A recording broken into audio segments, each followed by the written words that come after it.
حضور اکرم صلی اللہ علیہ وآلہ وسلم کی دعوت کرنے کا واقعہ۔ ایک دفعہ کا ذکر ہے کہ ایک صحابی کو اپنے پیارے نبی حضرت محمد صلی اللہ علیہ وآلہ وسلم کی دعوت کرنے کا شوق ہوا۔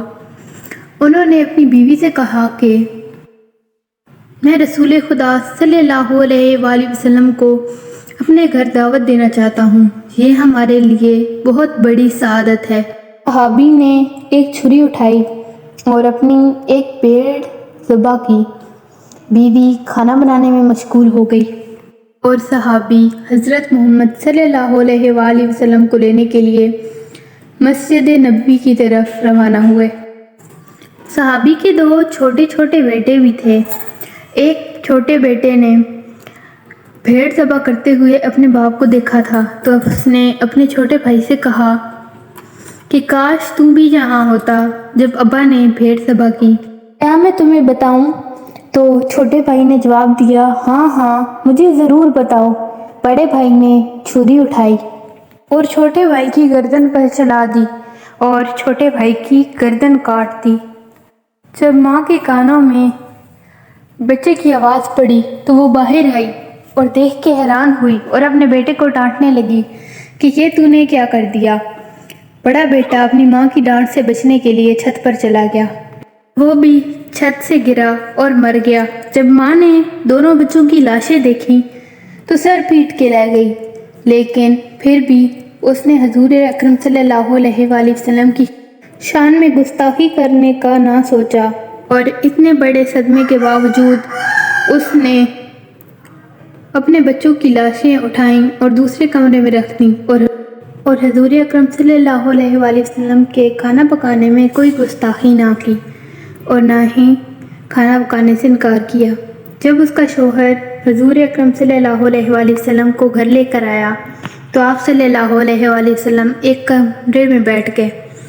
بیوی نے شوہر کو بلایا اور اسے ساری بات بتائی اور کہا کہ خود پر قابو رکھنا اور آپ صلی اللہ علیہ وآلہ وسلم کی دعوت میں کوئی گستاخی نہ کرنا۔ صحابی نے کھانا آپ صلی اللہ علیہ وآلہ وسلم کی خدمت میں پیش کیا۔ ابھی آپ صلی اللہ علیہ وآلہ وسلم نے پہلا لقمہ ہی توڑا تھا کہ جبرائیل امین نازل ہوئے۔ آپ صلی اللہ علیہ وآلہ وسلم سے فرمایا کہ اپنے میزبان سے کہیں کہ میں تب تک کھانا نہیں کھاؤں گا جب تک آپ کے دونوں بچے یہاں پر آ نہیں جاتے۔ آپ صلی اللہ علیہ وآلہ وسلم نے بھی میزبان سے کہا کہ اپنے دونوں بچوں کو بھی بلا لو، تو میزبان نے جواب دیا، یا رسول اللہ، دونوں بچے ہیں، کھیلنے کودنے کے لیے باہر گئے ہوئے ہیں، پتہ نہیں وہ کب واپس آئیں گے، آپ کھانا شروع کریں۔ آپ صلی اللہ علیہ وآلہ وسلم نے جواب دیا کہ یہ اللہ کا حکم ہے، میں ایسے کھانا نہیں کھا سکتا۔ تو صحابی نے کہا کہ یا رسول اللہ، میرے دونوں بچے مر چکے ہیں۔ تو آپ صلی اللہ علیہ وآلہ وسلم نے ارشاد فرمایا کہ ان کے جنازے یہاں لے کر آؤ، یعنی ان کی میت یہاں لے کر آؤ۔ صحابی اٹھا اور اپنے دونوں بچے وہاں پر رسول اللہ صلی اللہ علیہ وآلہ وسلم کی خدمت میں لے کر حاضر ہوا۔ حضور اکرم صلی اللہ علیہ وآلہ وسلم نے دعا کے لیے ہاتھ اٹھائے اور اللہ سے ان کی زندگی کی درخواست کی۔ اللہ تعالیٰ نے آپ صلی اللہ علیہ وآلہ وسلم کی دعا قبول کی اور بچے تھوڑی ہی دیر میں اٹھ بیٹھے۔ آپ صلی اللہ علیہ وآلہ وسلم نے دونوں بچوں کو اپنے ساتھ بٹھایا اور ان دونوں بچوں نے آپ صلی اللہ علیہ وآلہ وسلم کے ساتھ کھانا کھایا۔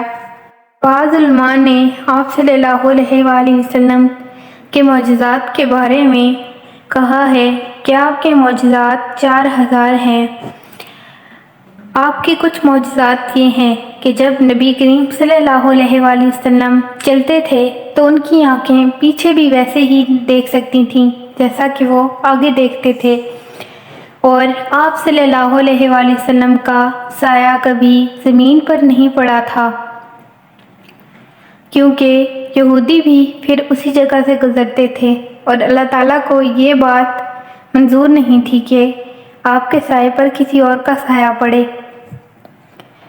آپ کے کچھ معجزات جنگ کے دوران غزوات میں بھی پیش آئے، جیسا کہ اگر کسی جنگ میں کسی صحابی کا کوئی ہاتھ پاؤں یا جسم کا کوئی حصہ کٹ جایا کرتا تھا تو وہ آپ ان حضرت کے پاس آتے تھے۔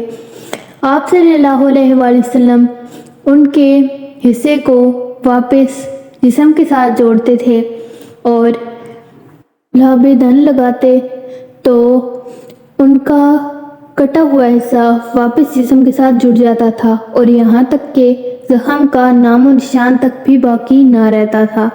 جنگ بدر میں معاذ بن جبل رضی اللہ تعالیٰ عنہ نے ابو جہل سے جنگ کی۔ ابو جہل نے معاذ بن جبل رضی اللہ تعالیٰ عنہ کے پاؤں پر تلوار ماری تو آپ کا پاؤں کٹ گیا۔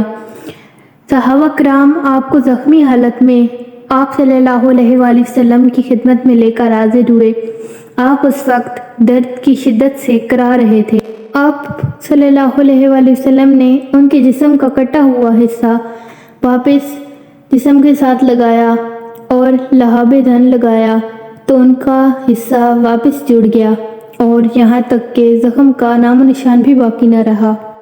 ناظرین، آپ صلی اللہ علیہ وآلہ وسلم اللہ تعالیٰ کے آخری نبی اور محبوب تھے۔ آپ کے پاس بے پناہ معجزات تھے۔ آپ کا ہر معجزہ سب سے اعلیٰ تھا۔ اللہ تعالیٰ آپ صلی اللہ علیہ وآلہ وسلم سے بے پناہ محبت کرتے تھے۔ اس وجہ سے کبھی آپ صلی اللہ علیہ وآلہ وسلم کی کوئی دعا رد نہیں ہوئی بلکہ ہر دعا قبول ہوا کرتی تھی۔ امید ہے آپ کو آج کی ویڈیو پسند آئی ہوگی۔ ملتے ہیں ایک نئی ویڈیو میں، تب تک کے لیے اللہ حافظ۔